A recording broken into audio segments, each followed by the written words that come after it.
So hello, everybody. It's my complete delight to be able to introduce Charlie Penner today for this discussion about sustainability. This is an issue that's now really moved from the sidelines to the mainstream in the financial markets, and the importance of share owners picking up their role in ensuring the sustainability of returns, the management of risk. We've really seen the shift on sustainability to being understood as an investment issue. And I'm just delighted that we've got an opportunity to hear from Charlie Penner this morning.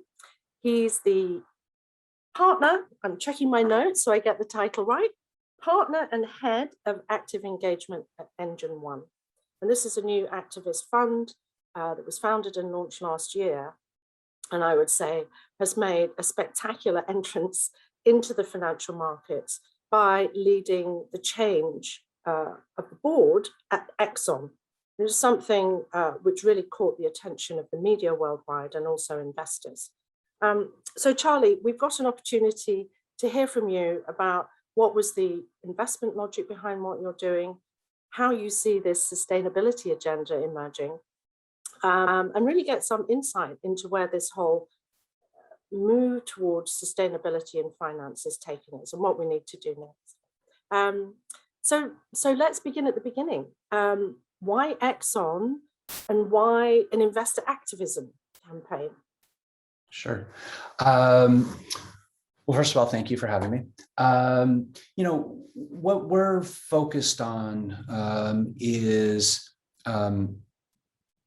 situations where the economic case and the case for greater long-term value creation for investors syncs up with the impact argument, whether it's climate change or human capital management or technological development. And if that's your focus, I don't think there's a more natural company to look at first than Exxon, given that its strategy certainly is not on a path that would make sense over a kind of long-term perspective for the energy transition. And it also is not on a path that would make sense for long-term investors of the company. It's because of that kind of connection between the economic case and the impact case that to us, it was a natural first company to focus on. With respect to the form of engagement that took, which in this case was a proxy contest, it really depends on the specific company. So there'll be situations where we're not activists at all, where we like a company's strategy and we'll invest and engage with them, but it is a very, kind of behind the scenes constructive discussion. In some cases though, and it'll be the minority of cases, but it will happen where the issues that we're talking about are very well known to the company, very well known to its investors, and have kind of been asked and answered by the company. And the company has said, sorry, but we just don't see it. That's not the path we're going to take. It's not a great use of anyone's time to be the, X, number of investors who's come to them and said, can you please focus on these issues? And they say, well, no, as you well know, and given your heroic work over the years with lots of different companies in this space. So it made sense to us to just kind of skip that step and say, listen, you have your very well articulated position that the energy transition isn't really going to impact your business, that you don't need people on your board with energy experience that could help you rethink that question. I mean, the company's largest shareholder for years, and they published this in their sustainability reports, it said, can you please put some people with successful energy experience on the board who can help you think about these issues? And the company, they never did that. So to us, it was just time to kind of advance the ball forward and say, let's put this question directly to shareholders in a way that leads to immediate change, which is putting people on the board, not a recommendation, not something additional thing for you to think about, but let's move forward and actually bring about the change here. Yeah, this is very interesting because I think that what we're seeing is that as the share owner community comes to understand the responsibilities of ownership, and they've fought hard for the rights that are necessary to them exercising stewardship. I think in Exxon's case, a perfect example is, investors won a proposal on reporting on climate risk, for example.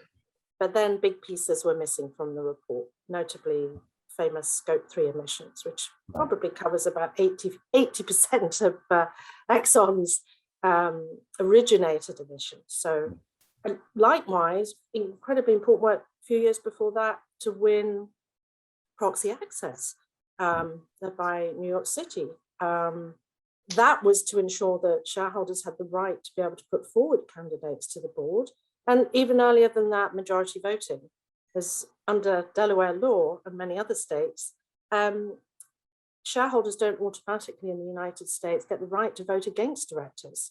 So I think what we've been able to see in the Exxon case is that share owners have slowly but surely built up their governance rights, and this has then put them in a position to be able to hold boards accountable.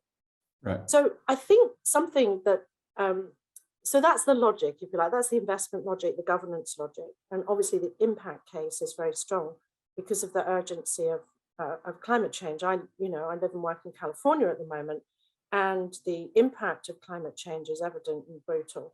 The wildfires, the drought, and there's a great sense of urgency about the response that's long overdue. So the impact case is very clear at Exxon. But tell us something about finding the board members. Many big pension funds like CalPERS and our sister funds around the world have focused on this idea that we need boards.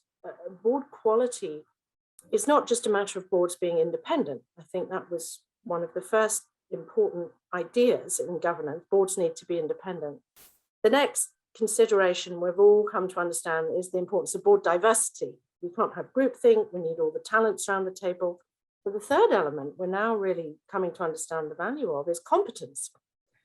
To what extent has the board got the skills and the experience in their sector to meet the challenges that are coming ahead? So you just said, Charlie, rightly, we've all, investors have noted over many years, the Exxon board simply didn't have people from the energy sector, and the company said, well, that's difficult for us because we can't have people from competitor companies. We're better off to have the great and the good and assume that all will be well. Yeah. But really, your thesis here was that was really going to be a barrier for Exxon if they didn't get the board to the level of experience and competence that was needed to face the challenge. So can you say something about the thinking that went into what the skill sets were and how you went about finding candidates? Because I was very struck. I think one reason your campaign resonated with institutional investors, certainly like CalPERS, when we were first talking with you and with CalSTRS at an early stage, it's not uncommon for hedge funds to find their friends and neighbors and political supporters as candidates for boards, rather than think about this as an incredibly serious job for which you need to be well qualified. Right. So Charlie, tell us about the identification of the skills that you were looking for, and then how you went about finding candidates, because this is not for the weak-kneed and the faint-hearted.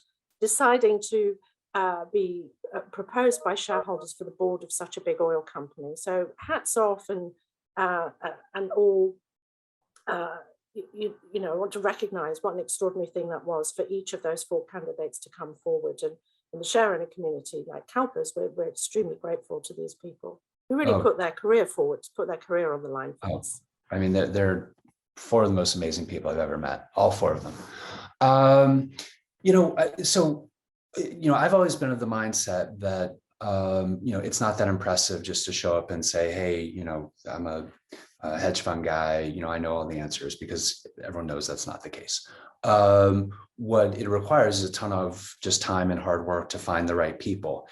That's particularly challenging in the energy space, because most people over the last 10 years have not created value in the energy space. Most people have actually destroyed it. And so I had never actually heard the excuse before that they can't go pull people from competitors. But if you look at other oil major boards, Exxon's the only one that had literally 0 people with energy experience. Most others had, between a quarter and a third of the board who had energy experience. I think the thing that made this particularly challenging was it's not just energy experience, it's not just successful energy experience, but we wanted people who had been involved in energy industry transitions before, because Right. you know Yeah. every oil company right now is in some phase of transition, whether it's just focusing on their highest return projects and returning capital to shareholders, like a Chevron, for example, or companies that are trying, trying being the operative word, to over the long term bend the arc of their business model to have a reason for being in 20 or 30 years in a significantly lower carbon world. So we looked for people who, if you were basically thinking about Exxon on a long-term timeline, so currently, what do they need to do? They need to run their operations better. They need to have a tighter focus on capital allocation discipline. They need to have a game plan that doesn't involve them basically chasing every project that becomes available around the world. So if you're looking for somebody who's just, as the business stands today, Greg Goff, one of the most successful executives in the oil and gas industry, and can help the board oversee management and examine strategy and kind of think about those more kind of near-term issues.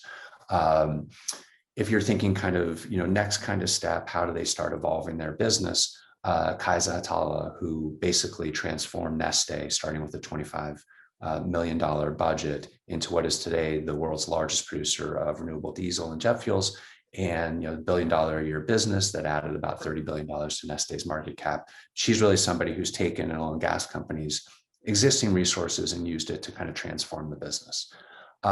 Looking out a little further, if you look at Anders Runvad, and I think maybe we didn't do a great job making clear why Anders was such a good fit for this board, but basically, it's not just, if you're competing in the energy supply stack these days, it's not just oil and gas or even liquid Right. fuels. It's power generation. So whether or not you ever choose to play in that space, which Exxon has said they will do at some point, or it's just something you have to know to understand the competitive landscape. Anders actually took a struggling wind company, restored the dividend, got them off of government subsidies, actually turned it into a really profitable company. I mean, he's a wizard in terms of thinking about these things. And really, no matter what you do, even if you do hydrogen, which Exxon has said they want to do, you have to understand power generation, the Right. electrolyzers and the falling cost curves and things like that. So, and then kind of going furthest out on the spectrum, Andy Karsner, has been always at kind of the cutting edge of technological development in the energy space, starting out as an oil and gas person, moving into wind and solar. These days at Google, working on things like smart grids and EV and things like that.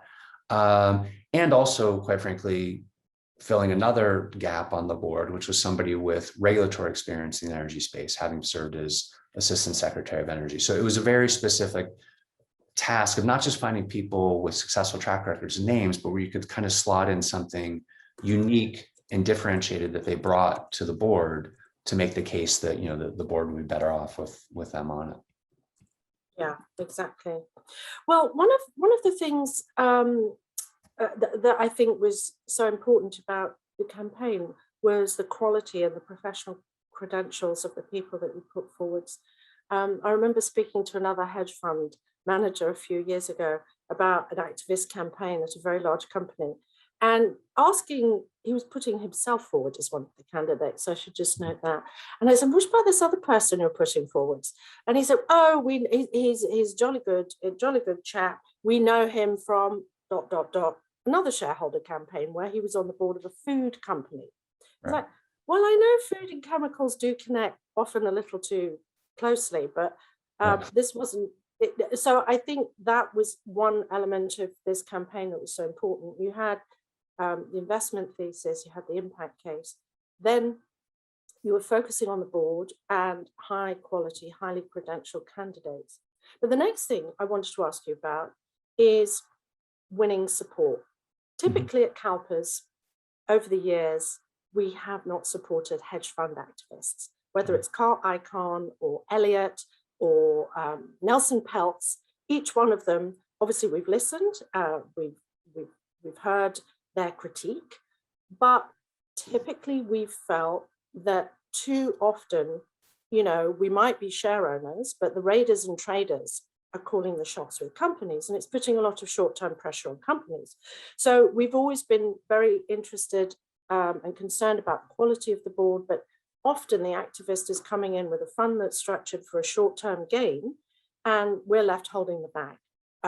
Some years down the road, once maybe the financial engineering or the directors from the hedge fund come and go, and often just spinning things off and selling things is viewed as a new strategy when in fact it's not.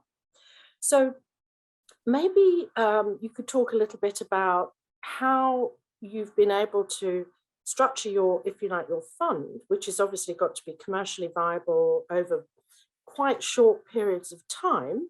How can you be a catalyst for change which is long term? How do you sync that all up, Charlie?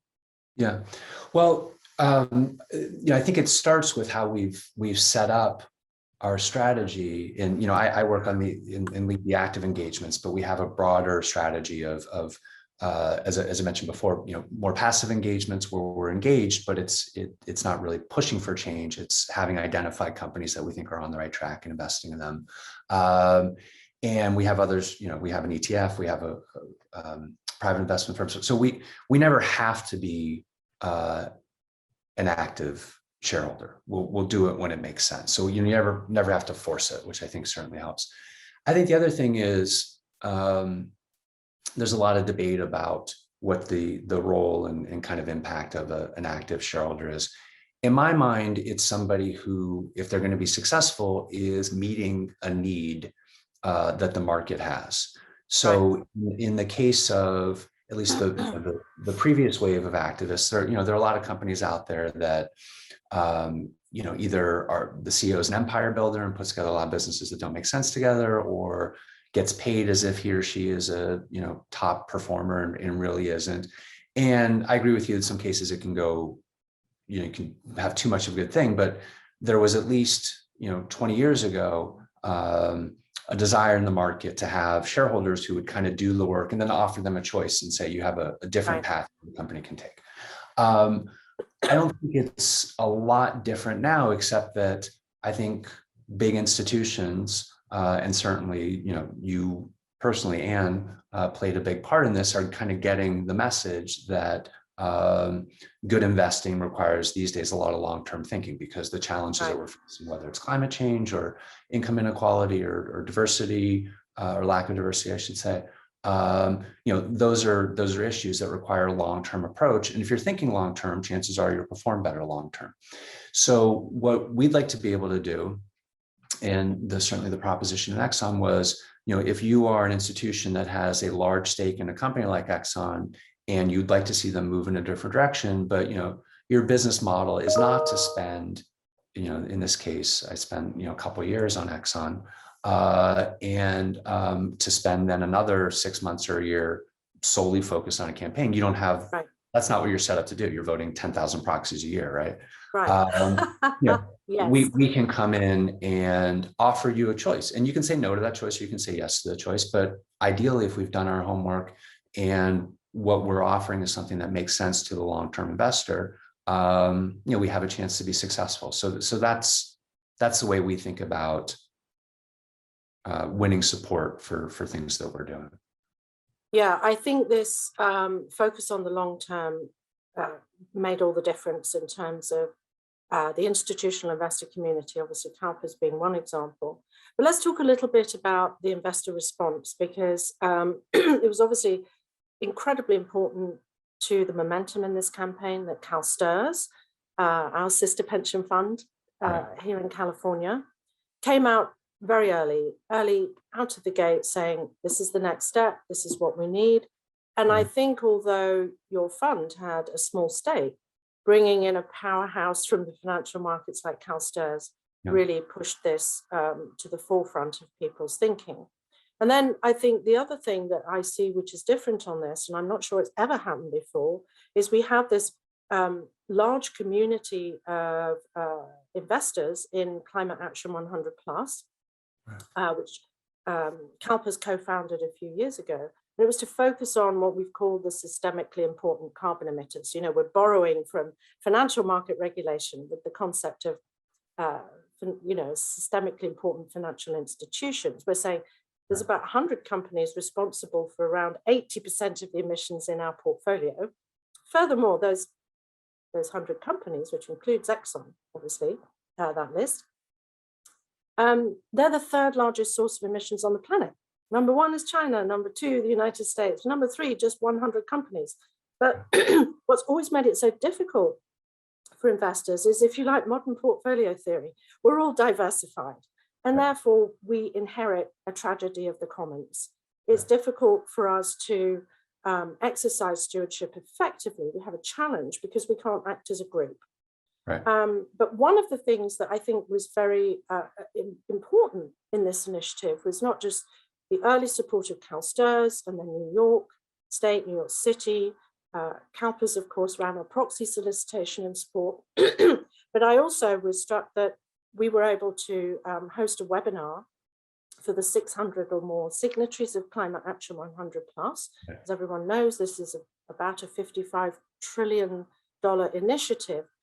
And maybe this is where the pandemic has taught us all how we can work in a virtual environment, because you were able to come with Aisha Mastani from CalSTRS to explain STRS support with the 4 candidates to present the credentials to that community of investors. I think that was extremely important.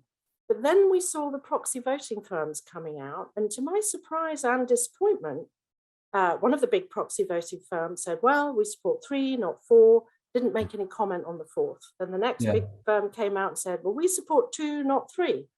So I thought, this really poses a challenge, I think, to the investor community, which is, how are we going to make sure that fiduciaries are making their own decisions? And then they haven't delegated it either to their external managers, they haven't delegated it to external proxy advisors, and they've really thought this through from a fiduciary point of view. So can you tell us a little bit about that side of the work in this campaign, Charlie, and what you think we need to do next? What's the next agenda as this idea of responsible ownership evolves? Sure. Well, so I had, not surprisingly, the same reaction that you did reading, the ISS and the Glass-Lewis reports, which was, the entirety of the analysis, which I thought was excellent. Yes, it was very high quality. Yeah, leading up to the conclusion, to me, would have supported recommending for all 4 of our nominees, particularly given that the 4 people that are running in opposition to, there was nothing in that report that would encourage you to want them on the board over our nominees. I think there's no ill intent or nefarious aspect to this, but there is, in this industry, certainly an emphasis on moderation, which in a lot of instances is a perfectly admirable thing.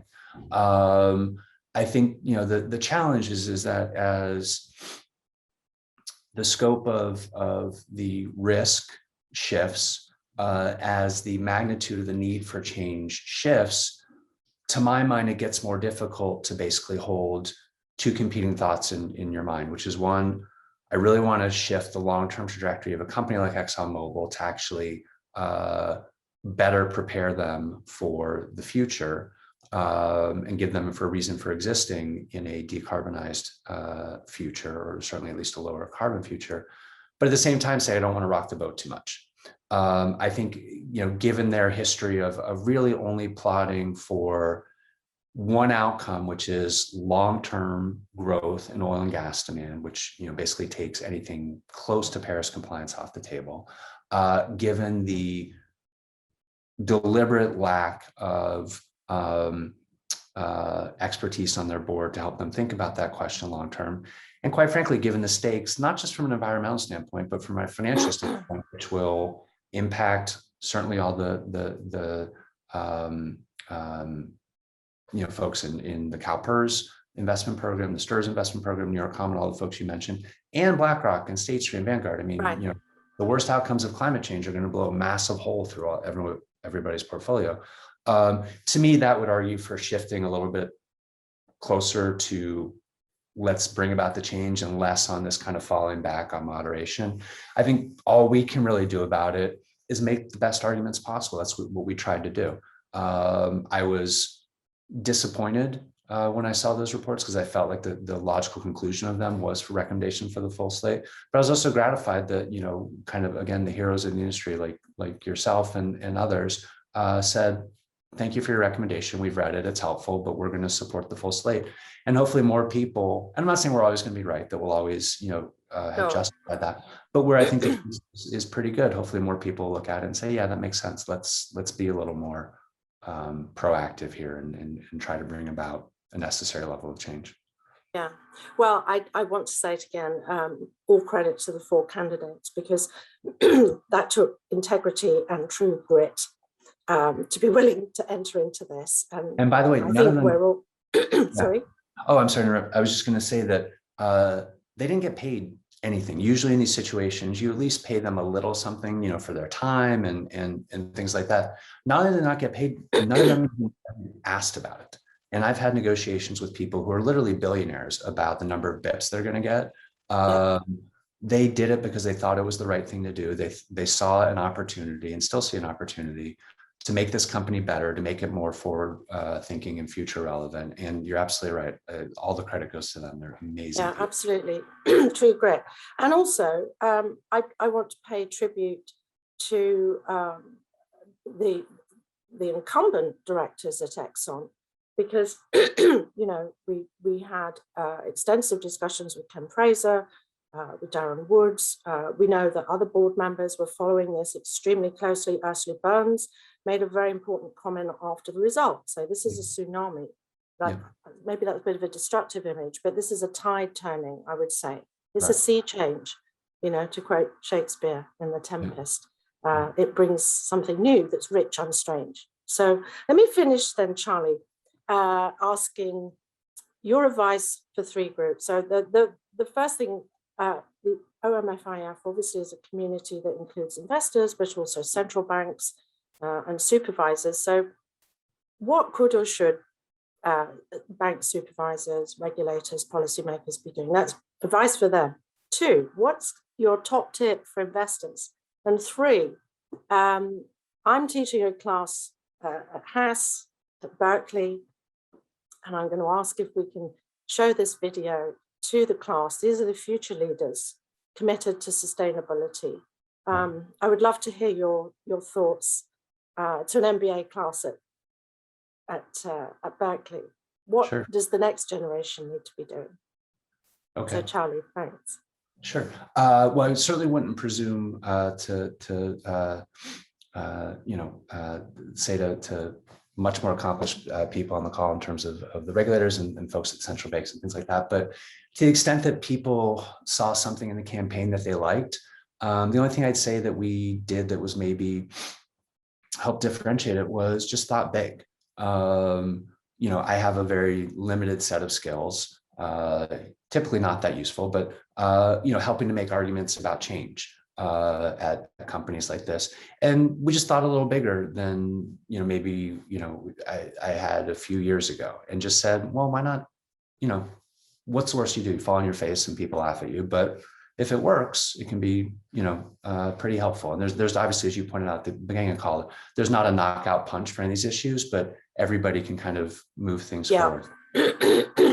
To investors, I think, you said it, really well in the earlier part of the discussion, which is just, if you're thinking, long-term about these issues, if people are making arguments that, you're not thinking for the next couple quarters, but thinking for the next few years and decades to come, these questions about how you address climate change, how you deal with human capital management, how you deal with the impacts of technology, how you deal with environmental pollution, they're going to be the drivers of long-term value or the destroyers of long-term value for the majority of the companies in your portfolio. And for the young people in your class, I really don't feel like I have to tell them much, because they're going to be dealing. You talk about long-term focus. They and our kids, they're going to be dealing with these issues for many decades to come. And I think most of them have, certainly based on the feedback we've gotten, their heads screwed on pretty straight about these things. So I would just say, think big and call me if you have good ideas. It's good advice. The important thing is that we have a shared responsibility for making this system work. Yeah. And it's in that spirit of partnership and also getting things done. I applaud all the great work you've been doing, Charlie, and thank you for joining us. It's been such a pleasure being able to talk with you. Thank you so much for having me. I really enjoyed it.